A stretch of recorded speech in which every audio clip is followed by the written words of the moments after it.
Hello, hello, hello, and welcome, my Taurus Collective Sun, Moon, Rising Venus signs. Welcome to your Twin Flame contract read. Timeless, but for April 2020. I am your reader, Markangelo Lyons Mel for short, professional witch, professional intuitive, and president of Drawing the Circle Productions. Glad to be serving you today, my fellow Earth signs Virgo that I am. If you're new to the channel, please do consider liking the video, subscribing to the channel. I'm trying to put out content every single day for you all while we're going through this time of challenge. And by all means, feel free to comment in the comment section below, and do hit the notification bell, because upload times are taking so long that I may very well start releasing things as soon as I'm done with them, which might be at 2 in the morning, which might be 8 in the morning. I can certainly schedule them to do, 8, 8:30, 9, 9:30, whatever p.m. But with upload times, I'm just playing that by ear. So just hitting a notification bell is just the easiest way to get the next piece of content that I'm putting out. Cool, cool. Live stream or recorded video. Keep in mind, this is a general read we're about to do, my Taurian, so please do check your other signs. That's why I do Sun, Moon, Rising, Venus signs. I'm used to doing like an hour-long thing for Twin Flame contract reads. But because upload times are so incredibly long, I'm doing shorter videos, but also more concise spreads, which I'm kind of digging. This is a Twin Flame teacher read we are about to embark upon. Did one for myself last night, blew me out of the water. Did one today for a client, blew them out of the water. Just did Aries, you're next. So it's a neat spread. I like it. It's really between 8 and 12 cards, depending on whether things need clarification at a certain point. But I think you all will dig it. In other words, Twin Flame contracts are soul contracts for sure, but they teach you how to love yourself, teach you how to respect yourself, to approve yourself. Read it in the description box. It's there. As well as there are some videos in the description box, some links there to my work, as well as to the work of Matt Kahn, spiritual teacher, Hay House author, about twin flames and soulmates and why they're not the same and how they are very different in a really important way that people don't get. And that being said, please remember to breathe. As we do this, we're going to look at this as a contract between two souls, one divine feminine, the other divine masculine. Has nothing to do with bodily gender. I consider myself a divine feminine, thank you very much. Even though I'm in a masculine body, I am an empath. I am a master empath, apparently, in this life, so rock and roll. Let's put this into practice, shall we? Nice, deep breath. We're going to start with 2 Caroline Myss archetype cards. All the decks that I read are at the very bottom of the description box, as well as there are some videos of mine on Vimeo that you can watch, some classes. All sorts of cool stuff down there. So let's do this, my Taurians. I love you all so much. Here we go.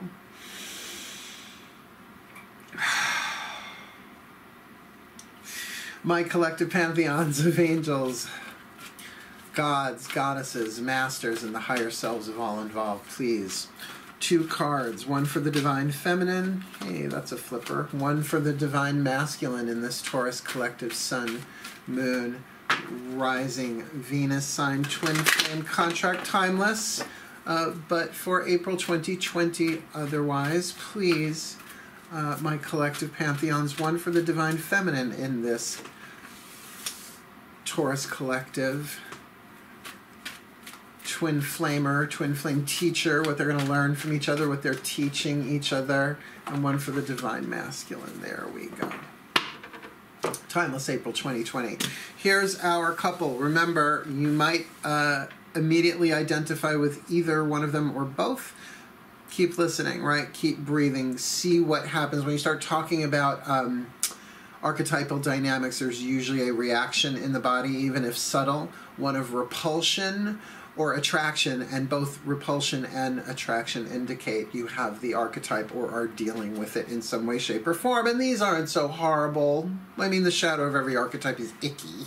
But the light is really as beautiful as icky. We've got the hedonist and the messiah. I like that together. I like that a lot personally, but for a twin flame, let's keep in context. You're here to teach each other how to love yourselves, not help each other love yourselves. There's a difference. The shadow attribute Oh, of the hedonist, considering I have the hedonist as a lifelong Chronos archetype, shadow attribute, pursues pleasure to the detriment of health, indulges at the expense of others. If you knew me in the 80s, darlings, yeah, that was me with the side of fries. I've alchemized a lot since, because here we look at the light attribute, inspires creative energy to embrace the good things in life, which celebrates the beauty in yourself. Card drop, right? Lovely in its light, terribly toxic in its shadow, just like any archetypal pattern is. So that's our divine feminine. Our divine feminine, if you've watched the Linda Carter Wonder Woman series. The divine masculine, the Messiah. Oh, they all think they're the Messiahs, don't they? Such a divine feminine. Shadow attribute, exaggerated belief that you are the only means through which a cause can succeed. Don't they doubt? Don't they just? They all have God complex. It's like, you only concede, without me it's all going to fall to pieces. It's like, really? Don't be a messy Messiah. The light attribute, serving humanity with humility. That's what we like. Being a Virgo myself, anything with the word serve in it, you've been served. But to serve humanity with humility, and in this time, what could be more important than for a whole flock of messiahs, like all of us, to rise up in our messiah archetypes and serve humanity with humility. I think we're seeing that across the board. You know why. I'm keeping it out of the conversation, because otherwise, no bueno. There are other videos that talk about what's going on this planet. I'm here to serve on the soul level, to each our own, right? Now, usually what I would do is I would pull a card for the angels, a card for the gods, a card for the goddesses, right? That would be 3 extra cards. We're doing it all in one with the angels, gods, and goddesses oracle. We're going to pull one for the divine feminine hedonist and one for the divine masculine messiah, and see what's going on that level for them in this twin flame contract. Shall we? Breathe. This deck is a little direct, too, which I kind of like. Need to be direct in twin flames, usually. My angels, gods, and goddesses, please, one card in clarity for the divine feminine as well as the divine masculine in this Taurus Collective Sun, Moon, Rising, Venus sign twin flame contract. April 2020 are timeless whenever they are meant to watch this. Please, one in clarity for the divine feminine, one in clarity for the divine masculine. That's the one. Yeah. Okay. Now, these cards really do represent the divine influences working with them, what they're going through individually, but yet somehow woven into the twin flame contract. Now, keep in mind, this may be sexual romantic. I mean, hedonist and messiah, I don't know, could be. But could be in any number of ways. I could totally see this playing out as the divine masculine messiah parent and the divine feminine hedonist child, right? There's so many ways this could play itself out. Well, for our hedonist archetype, my divine feminines, if you're the one watching this, I expect lots of cross-watching in these particular spreads. The god of indulgence, it's all right. Stop beating yourself up. A little indulgence in balance is healthy. So, there you go.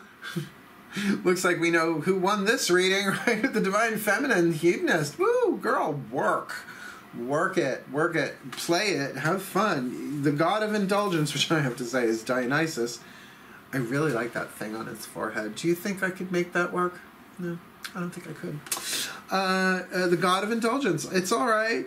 Stop berating yourself. Stop beating yourself up. Sorry, a little indulgence in balance is healthy. I guess that depends on what it is. A little crack tends to not take anyone very far. Let's look at what's going on for this divine masculine messiah. The angel of communication. Communicate clearly. Rub this card on my throat chakra. Communicate clearly. Don't be afraid to tell it like it is. Someone gonna get schooled. This feels all of a sudden very twin flamey, right? Because perception isn't always reality. We think the sun rises in the east and sets in the west, and from a certain perspective that is true, except the sun doesn't move, we do. Right?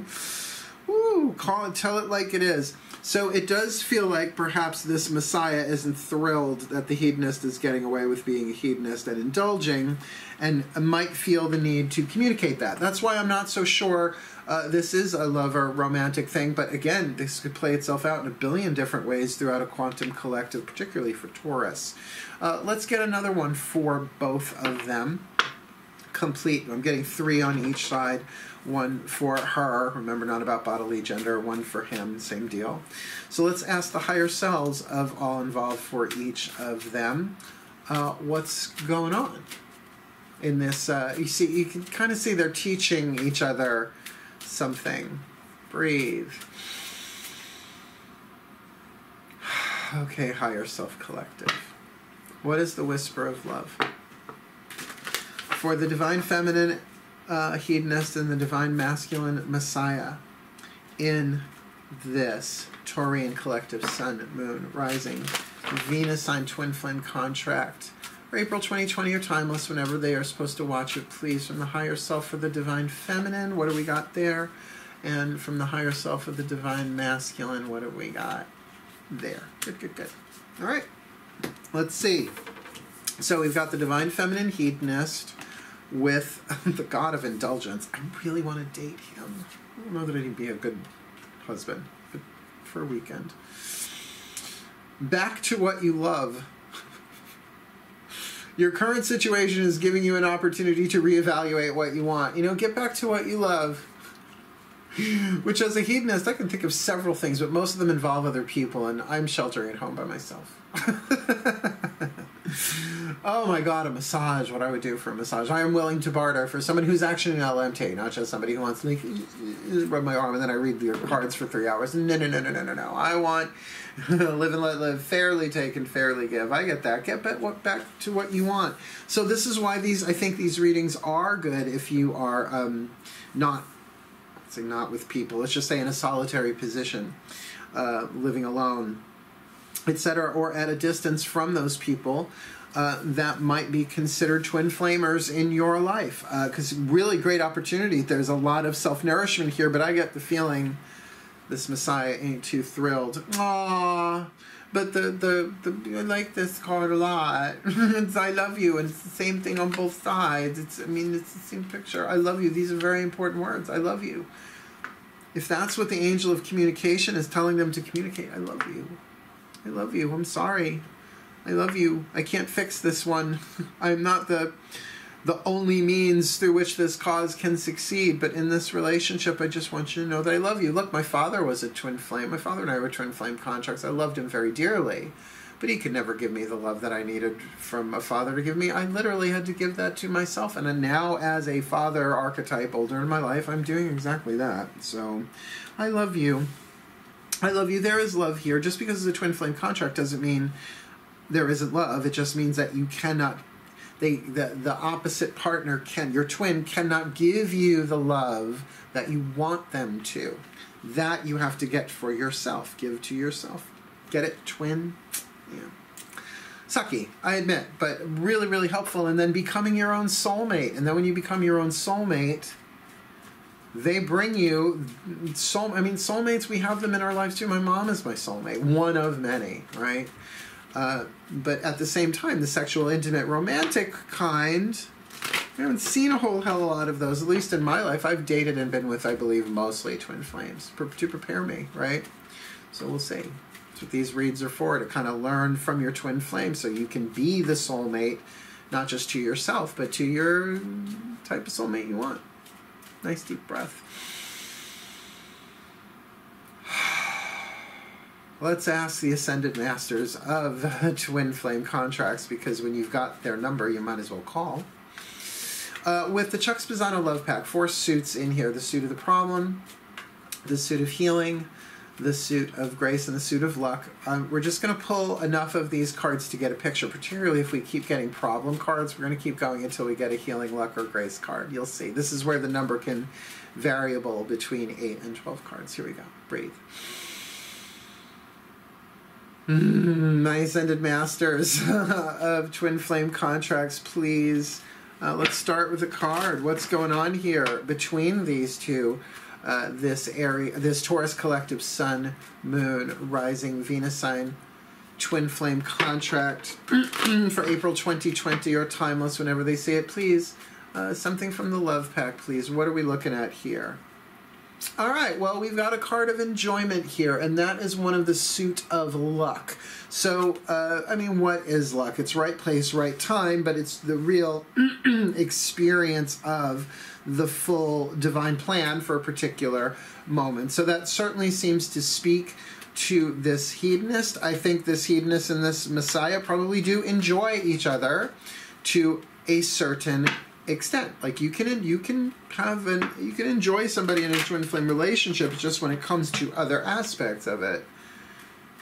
Yeah. So one more, please, Ascended Masters, for these two, for this hedonist and this Messiah. One more in clarity. What do we got here? Okay. This is where we will end this one with expectations, right? So there's enjoyment there, but there's an expectation that because there's enjoyment, that fill in the blank. That now I should be able to control you. Or that you will behave yourself when you are a... That's kind of really more from the Messiah to that side, isn't it? But it could be, well, we enjoy ourselves, so why aren't you here at my house all the time having fun? And, you know... Or maybe this is familial. This can play itself out so many ways, but I think those two really make a lot of sense, that there is a lucky element here, that in this twin flame contract, you two can actually enjoy yourselves together. Maybe it is a family thing, like around family functions. That's, you know, wonderful, or in a group of friends. But that then there are some expectations, shoulds. Feeling that word heavy on this. Well, then you should, it should, we should, they should, I should, and I'm not. So in the picture, it's like this throne on top of a fucking pillar with a ladder, and the guy's like, get up there! You want to be there? If you want to be my lover, you don't just have to get with my friends. You got to climb that ladder and sit in that door and fucking live up to my expectations, right? That could go either way. That could absolutely go from hedonist to Messiah, because the hedonist might be expecting more enjoyment. I'm in it for the endorphins. Such an obscure movie reference, but not an obscure movie. Last card down then. Let's get you a Healing Mantra deck card. Of course I'm going to use the Healing Mantra deck. The voices of the Ascended Masters of Twin Flame Contracts. If you're not new to this, you know what's coming. If you are new to this, one side of the card has the name of the mantra, the other the mantra itself. That's all that's written on the card, so I will use the name of the mantra to look it up in Ye Old Bookie Book, because there's about a paragraph in there that's worth hearing. Nice deep breath.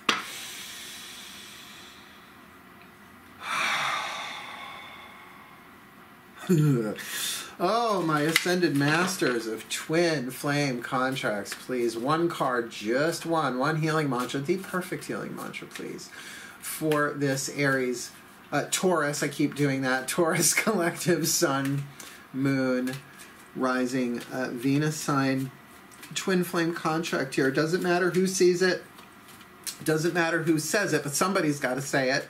This mantra will help them heal individually, to help them heal through what they are teaching and or learning from each other, while not, by contract, being able to give each other the love that the other wants. Please, April 2020, timeless, for this Taurus collective. Excuse me, I'm putting things in the wrong places. The next thing you know, it's a downward spiral into chaos.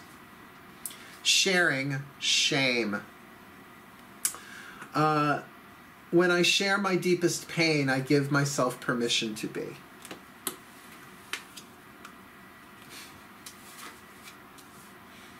But we're having so much fun. I don't want to talk about this stuff, says the hedonist. I don't. Can we just enjoy it? Can we just? No. Okay. Sharing shame. When shame is shared, once shame is shared the shame he was under. When shame is shared, cycles of victimhood are permitted to heal as you find the courage to speak your truth. I love you. since abuse and neglect can only be perpetuated in silence. It is your willingness to step forward and share your life's story that helps transform each wound and inspire others to be set free. Once your shame is shared, you are able to honor yourself with the heightened encouragement, worthiness, and validation that you deserve to receive. This is what you're helping each other, you're teaching each other, hopefully by example, or you're both pushing yourselves into that position where you share your shame, maybe not with each other, but through a therapeutic, psychological genre, perhaps, or, the rite of confession. Absolutely, a confession with a friend. Just make sure it's confidential. I'm always big on vows of confidentiality. This mantra is ideal for revisiting past traumas, which may be coming up for a lot of us in this time of self-work and introspection. Expressing your inner child. Do not kid yourself. The inner child work is what's been an experience this morning, brought tears to my eyes, but set me free. It was really good. And finding self-acceptance, right? This really is very much a twin flame read in that sense. Let me pop you up the whole picture and we'll see what else I can see. All right, nice deep breath, magic clap. Because we're starting with the divine feminine hedonist in the shadow, pursues pleasure to the detriment of health, indulges at the expense of others, and I feel like there is a touch of that going on with that sharing shame, because one of the ways for the hedonist to avoid pain is, of course, pursuing pleasure to the detriment of their own health and indulging at the expense of others. The light attribute, which she's shooting for, inspires creative energy to embrace the good things in life, celebrates the beauty in yourself, which might be somebody wonderful to be around in a time where you're feeling isolated, or someone that you can reach out to for a good time, right? For enjoyment, which is certainly here in this central column. And with the God of indulgence, it's all right. Stop beating yourself up. A little indulgence in balance is healthy, but that's the thing. Perhaps that's what the hedonist here is either learning from this Messiah or teaching to this Messiah, is that it's in balance. Is it in balance? Because if it's not, it could be really messy, but who's in balance 24/7? And of course, what is the message from the higher self? Back to what you love. Your current situation is giving you an opportunity to reevaluate what you want, and maybe that is that balance. Maybe that is to sort of share on a more intimate level than just that which is pleasurable, like dancing around it, like a deeper confession would be like jumping on an electric fence. Looking over to the Messiah here, in the shadow attribute, exaggerated belief that you are the only means through which a cause can succeed, or that someone can heal, or a relationship can work. Believe me, they're not fun to be around. I've had a touch of it here and there, but, the people in my life don't let me get away with it. So I kind of have moved through that into the light of serving humanity with humility. Now, the thing about humility is it's knowing that you don't know. It's the opposite of hubris, toxic pride. So it doesn't mean walking around with your head down like Eeyore 24/7, 365. But the thing of humility, it's like, well, let me serve, knowing that we are, all going to get through this together, and I don't know everything, but here in this moment, let me be a bit more gentle. And how am I going to do that? Through the angel of communication, really. If you're the divine masculine here, don't worry about communicating. Communicate. The angel of communication. Communicate clearly. Don't be afraid to tell it like it is, even if it's only like it is for you. Say, well, the way I see this is that it doesn't seem, no matter what I do, you really don't want to get into the deeper stuff of what's going on here. But I am willing to. Why? And here's just these words. I love you. These are very important words. I feel like this divine masculine really does love this divine feminine. This Messiah loves this hedonist. But there might be a withholding of words there with that angel of communication there. And so I could feel how this could be romantic sexual in terms of the enjoyment and the expectation factor that we see in this center column here. But definitely what's going to help each of them individually is when they share their deepest pain, they give themselves permission to be. So the hedonist gets the opportunity to share her story, with that God of indulgence, getting back to where she loves, saying, no, I have struggled. This is how, I want to appreciate life and how I'm here. No, you don't have to agree with it, but that is how I am feeling. And then the Messiah could say, well, but I love you, and I want to serve you, and I want to have my humility about it. But I have expectations of getting hurt, or I have expectations of you going overboard, and then me having to be codependent. Whatever that conversation is. And remember, that can also be in a parent-child relationship. This could be in any relational structure. But I know a lot of people come here for the romantic sexual ones, so really search this one out. Which side are you, and who is this other? Because when you can really have that conversation, when you share your deepest pain, you give yourself permission to be, whether the other person gets it or not. And usually in a twin flame context, they don't get it. They're not supposed to. You're supposed to take the risk of sharing your shame for healing for yourself and for the well-being of all. Well, it's a turbulent twin flame contract, isn't it? Which is what they are, which is why I did need a little breaky wakey from doing them as we were going into lockdown around the world. But I think now that we've got a little of this more under our belts, that we're all where we're supposed to be, hopefully happy, healthy, wealthy, wise, that we can really start looking at our twin flame contracts, whether we have one, whether we have hundreds of them, through the lens of what am I learning here? What am I being taught by the universe through the soul and through this relationship, right? So may the Taurus collective, Sun, Moon, Rising, Venus signs be blessed with all that they need in their twin flame contracts, April 2020, or whenever they are watching it, to heal, to grow, to enjoy their lives, to communicate, to get back to what they love, and to find that safe space to share their shame, because when they share their deepest pain, they give themselves permission to be, and maybe that's what the lesson is. They need to learn how to give themselves permission to be. May they be so blessed. May we all be so blessed for the well-being of all. So mote it be, and so it is. Thank you for watching. Please do like, subscribe, comment, hit that notification bell, and wishing you the very best and the very blessed for the remainder of this month of April in your twin flame contracts, or whenever you are watching this. Hail, farewell, and blessed, blessed be.